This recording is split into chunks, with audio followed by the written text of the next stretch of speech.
What's up, guys? 2-2 day yesterday, so a slight loss after a couple of pretty big days in a row. That's fine. Move on to today. I only have one play on the entire card today.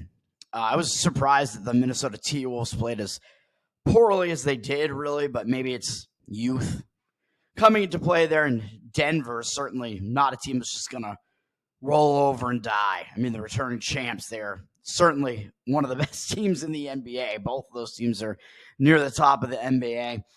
Baseball players were 2-1, nailed. The Cardinals, it was a close game, but they were an underdog, but still got that one. Arizona Diamondbacks, easy win, and probably should not have, I don't know if I would say I forced the play, but probably should not have added the play on Detroit. That was the one that I liked the least out of those, but it made my card, and I lost on the Tigers. All right, we move on to today. More NHL playoffs and more NHL playoffs that I don't want to get involved in. Carolina extended the series with the Rangers, outplaying the Rangers in yet another game. I think they've outplayed them in every game, yet they're now down 3-1 after falling down 3-0 in the series. Carolina's the road favorite, as they were in the other two road games. Odds makers again telling you Carolina's the better team. Carolina down from -110 to -109, though. Looks like public is heavily on the Rangers, but it looks like maybe even more of the cash coming in on the Rangers, moving that line down just a tick. 87% of the tickets on the Rangers, 96% of the cash. I don't know which way I would lean in this one, man, because Carolina has been the better team throughout the series. Odds makers again telling you they're the better team. The public, as they have been throughout this entire series, has been on the side of the Rangers. They are pretty public, kind of square play, especially here, getting a home underdog price with the Rangers. Very tempting for recreational bettors to come in. Oh, the team that's 3-1 now that almost swept the series and we think is the better team. But usually when you have the odds makers telling you the opposite of what the public thinks, you usually do not want to be on the public side. But it does look like more of the cash is on that side as far as pregame's numbers are concerned too. So I don't know what to think about that. It's a tough read, man. It is a tough read. And Dallas, Colorado, maybe a little bit less of a tough read. Dallas, I believe, won games 2 and 3 to take the lead in the series, 2-1, winning the first game in Colorado. I think this would be the spot now where it swings back towards Colorado as what I think Colorado's the better team.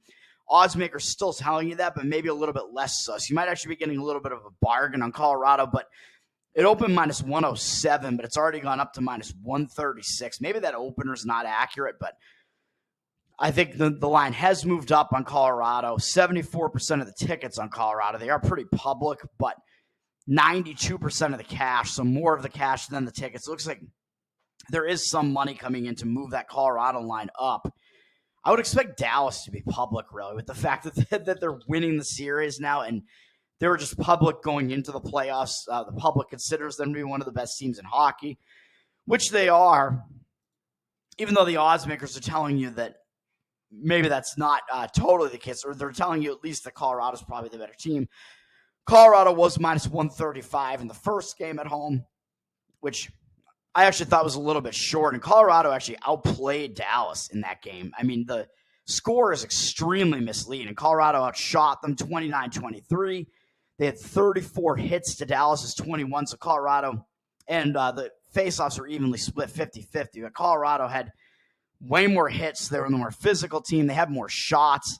And it wasn't like they were like getting killed in the games. They were just throwing up bad quality shots. The game was 2-1 until almost no time left, and Dallas scored 2 empty netters. So that also makes the final score look very misleading, with Dallas winning 4-1, but it was a 2-1 game. I think this might be the spot where you now come back in on Colorado here because of that little bit misleading there. Let me see. Do I want to actually do it? Maybe I will do this. Yeah, you can lay -134 with the Avs here. Yeah, I'm actually going to go do it. I'm going to jump on the Avs just because I think the score in that previous game was that misleading. And Colorado outplayed the Stars in that one, and this is like it, man. They're now down. I think this is a spot where it probably zigzags. Colorado being at home, being the favorite, being the better team, maybe even not getting – you might even be getting a little bit of value on Colorado on that line. So we'll do that. Colorado Avs. So I'll actually have 2 plays today. Moving over to the NBA, Boston Celtics, my Celtics, with a 2-1 series lead now, winning for me the other day in that zig spot to zig back and retake the lead in the series. Celtics, this is looking like it could be a repeat of the Miami series, man. The Celtics are not that public, surprisingly. 52% of the tickets on them, but 79% of the cash. And the line is ticked up a little bit from 8 to 8.5. Previous game, it opened 7, and I got it at 7, although it closed, I think, at 8. So this line is pretty similar to where it closed in the last game, a tick up from that. Does look like the cash is actually coming in on the Celtics side again. I'm surprised that the public is not on the Celtics that much. Maybe just public bettors coming in and thinking that this line still looks pretty big and that maybe that the previous game wasn't that much of a blowout. Oh, the Celtics only won by 13, so the Cavs could cover this. They won in Boston in game 2, right? Yeah, but the Celtics were up by well over 20 in the third quarter of that game and let the lead slip. So I think the Celtics dominated that game more than the final score actually makes it look. Celtics are the better team. I think unless the Cavs are going to have another ridiculous three-point shooting performance and shoot over 50% from 3 again, like they did in game 2, and the Celtics are going to just completely fail from three-point range like they did in game 2.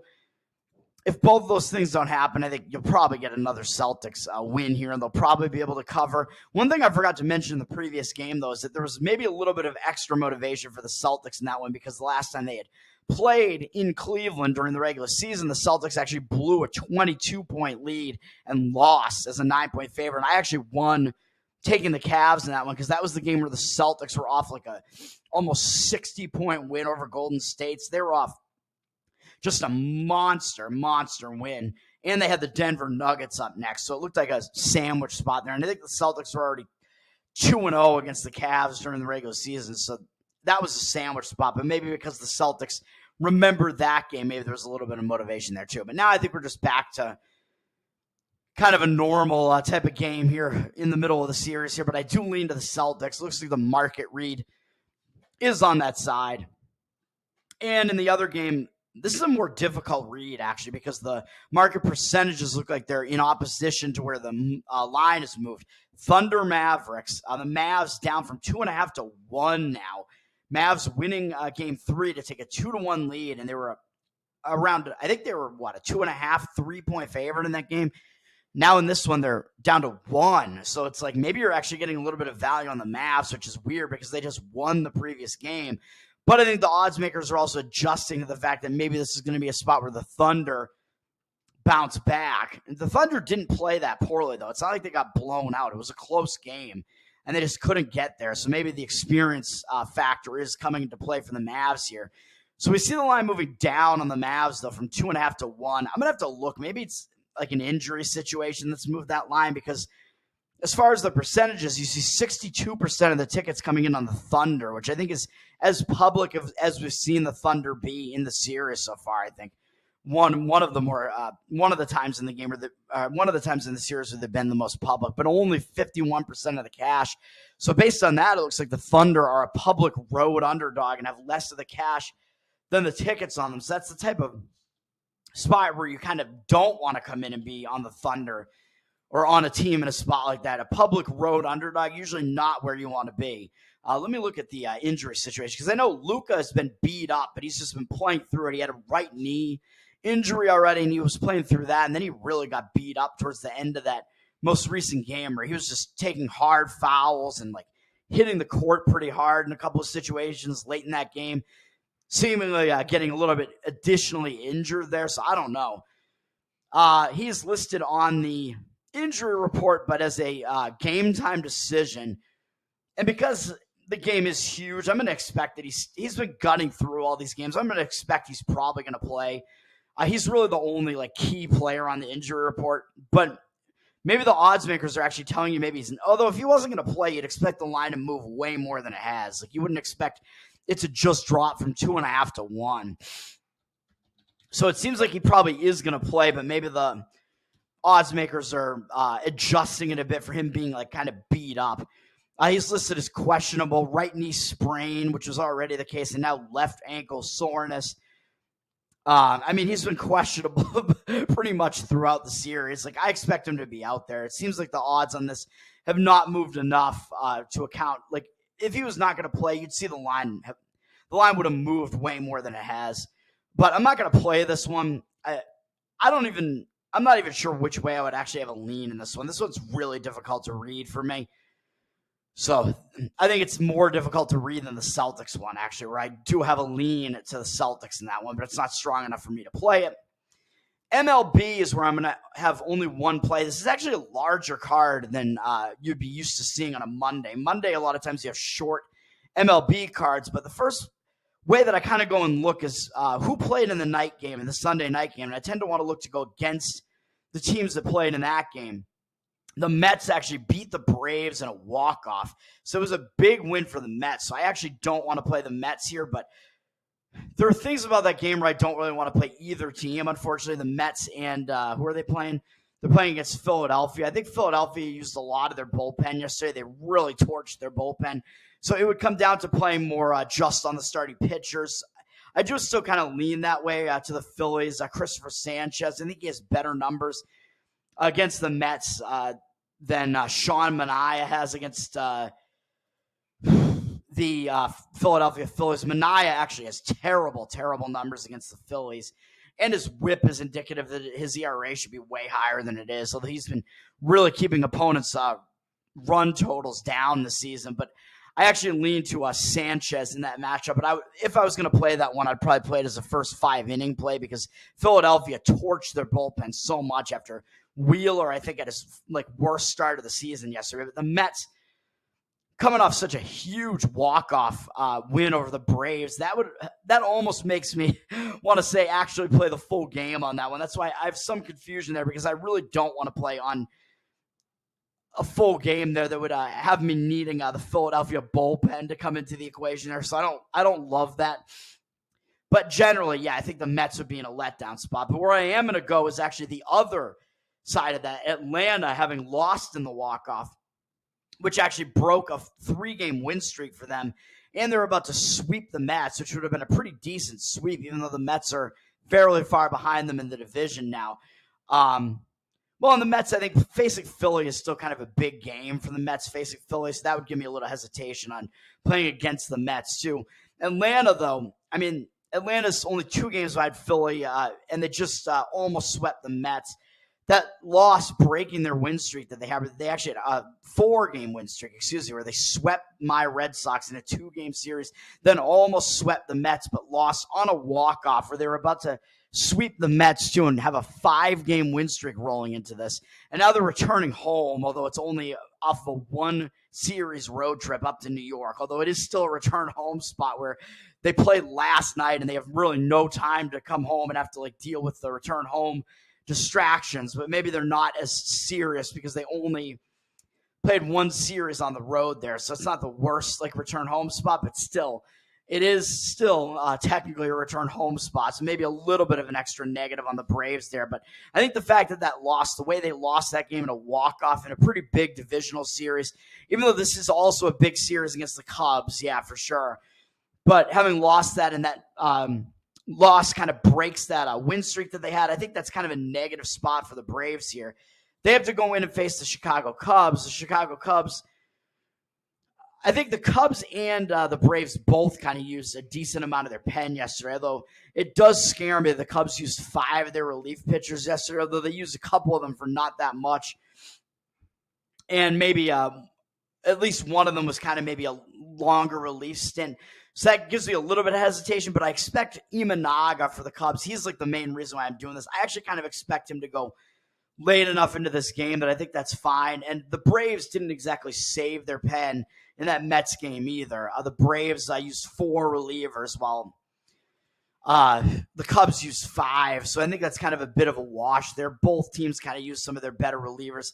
Cubs had to stave off the Pirates in their game, but they're continuing a road trip, so I think it's kind of more of a momentum carrying spot for the Cubs, where they won yesterday to kind of regain some momentum. They're going to carry that into a second road series coming off that Pittsburgh game, going down to the Braves. So it's actually a better travel spot for the Cubs here because they're only going from Pittsburgh down to Atlanta, where Atlanta's coming from New York, although it's not a huge difference. But Atlanta also played in the night game, whereas the Cubs played in the afternoon. So the Cubs were able to probably get on the road a bit earlier and kind of establish themselves there. Atlanta having to return home too, so the Cubs are not going to have those home distractions coming into play either. So I like this, man. And Atlanta's got Ronaldo Lopez pitching. I think he is the worst of the two pitchers. I expect a regression out of him at some point, man. I mean, he's been pitching way too well so far this season with a 1.53 ERA, 1.13 whip. His career stats indicate that you're going to have to see a regression out of him, man. I mean, he's 30 years old. At 30, I don't think you all of a sudden just start like dominating. He hasn't been a starter since 2021, really, or he had one start, I guess, in 2022, back with the White Sox. And back then, yeah, his stats were actually pretty good still, although not quite as good as they are this year, of course. His ERA was, of course, higher because this is an unsustainable ERA. But his career numbers indicate that you got to expect some regression out of him, man, with a 4.18 career ERA, 1.29 whip, only a 2.5 strikeout walk ratio over his career, 653 strikeouts in 715 innings over his career. So has never been like a great strikeout pitcher, although he's had certain like glimpses where he had better strikeout numbers, but most of those were when he was pitching out of the pen. So I really don't expect this to continue, really, man. This season, his numbers have been pretty good, though. 35 and a third innings pitched, 36 strikeouts. That's pretty decent. 14 walks is a bit high, but he's kept the hits down to 26 hits allowed. So yeah, his numbers have been good, but he's also faced mostly pretty bad offenses, man. The White Sox, Miami, Seattle, not a very good offense. Boston, and mediocre, and he walked 4 guys in the Boston game. His walk numbers have not been good, man. And Houston, yeah, I mean, they're a decent offense, although they've been struggling. But for the most part, he hasn't faced like the better offenses. So you could argue the Cubs are the best offense he's going to have faced so far. He walked 4 guys in that Boston game, and over the last few starts, he's walked 8 guys over the last 3 starts. So his walk numbers really not great, man. However, versus the one thing that like scares me the most about this is that the Cubs hitters haven't done well against him, although it's a very limited sample size. They're 2 for 14 off him lifetime with a double. They do have 2 walks against him, though. So again, the walks coming into play and 6 strikeouts. So he has a 143 batting average against him and a 450 OPS. So he's held these Cubs hitters in check, but you could argue that maybe that was because the Cubs hadn't seen him before when they faced him that time, so they really don't have that much experience against him. Maybe now that some of them have seen him more, maybe they're going to be more familiar with him at least. So maybe that familiarity aspect is going to come into play more. So I think Imanaga is the much better pitcher, though. I mean, Imanaga, there's nothing to dislike about this. The recreational bettors, I think, are going to come in and look at this and think, oh, both these pitchers have great stats this year, so this is a great pitching duel, and maybe we'll take the Braves here because the Braves have like the slightly better record, I think, although both teams have a good record. So I think the recreational bettors might come in and think that about it. But Imanaga, I mean, I think his stats are more legit, although you got to expect a regression from both of these pitchers just because these numbers are not sustainable. But Imanaga, this is his debut season in the majors. He's got a 1.08 ERA and a .82 whip. Arguably, he's been better than what's the guy's name for the Dodgers? Yamamoto. I think he's also pitching today, actually. Arguably, Imanaga's been better than he has. Imanaga's gone at least 5 1/3 innings in all but one of his starts. And that start, I think, might have been cut short by a rain delay because it was a 4-inning shutout that he was pitching against the Dodgers. So I doubt they really had a reason to take him out. I think it must have been a rain delay. I think I've talked about that before. So even that start, you can kind of just ignore and just throw out. So though it's his debut season, he's been just dealing it, man. He's been pitching like an ace. He's got a 43-5 strikeout walk ratio, only allowed 29 hits at 41 and 2/3. Just fantastic numbers out of Imanaga. Nothing to dislike about this, really. Decent strikeout rate, strikeout walk ratio, really, really great, really high. I mean, he's allowed 2 earned runs or fewer in every single start so far this season. 7 starts. And he's allowed 0 or 1 earned run in 5 of them, and he's allowed 0 earned runs in 4 out of the 7. So he's been dealing, and he's actually faced a couple of more difficult lineups than probably than Lopez has faced as well. I mean, he's faced the Dodgers, at least, like I said, that was cut short, but he wasn't pitching poorly in that game either. And, he faced the Padres in his most recent start. Their offense is okay. Although I guess other than that, he faced some pretty weak offenses too. I don't know, in the Mets, Red Sox, Miami, Colorado, Seattle. But even so, I think his stats are more indicative that he is indeed a good pitcher. And of course, the thing that puts this over the top is that he has never been seen before by these Braves hitters. So like I say, the advantage goes to the pitcher when they're a good pitcher like Imanaga is, and they haven't been seen before, even though he's making his major league debut at the age of 30. He was pitching in the Japanese leagues for a while. Those pitchers that haven't been seen before, man, and they have good stuff, they tend to have the edge. And I think that is the case here as well. I don't know if there's that much else to say about that, but because these hitters are just unfamiliar with that starting pitcher and they're not used to it and they don't know what to expect out of him. So it tends to be an early advantage to that pitcher. I am going to wind up going full game on this. You're getting the Cubs at an underdog price that I think is just too high here. Atlanta up from minus 140 to minus 141 right now. They got 60% of the tickets, but 56% of the cash over on the other side on the Cubs. So I think those percentages might be legitimate. We're seeing pros versus Joes, man. It looks like the Joes are actually coming in on the Atlanta side, even though it is a little bit of a price to be paying on the Atlanta side. And it looks like more of the cash, or the majority of the cash, is actually coming in on the other side on the Cubs, which is where I'm going to be here. Full game, or first 5 inning, I don't mind it either. It's a smaller price, I think, to take the first 5 inning. You can get the Cubs at plus 114 in the first 5 inning. You can get the full game at a more decent price at plus 126. Either one, I don't really mind necessarily. That's going to do it for me, man. So today, hopefully we get back on track. We're going to have the Colorado Avalanche in hockey, minus 134. It's a bit of a price there. I mean, hopefully it comes through, man. I think the spot's good for them. I already talked about it. I'm not going to rehash it. And Chicago Cubs plus 126. Let's get it done. Peace.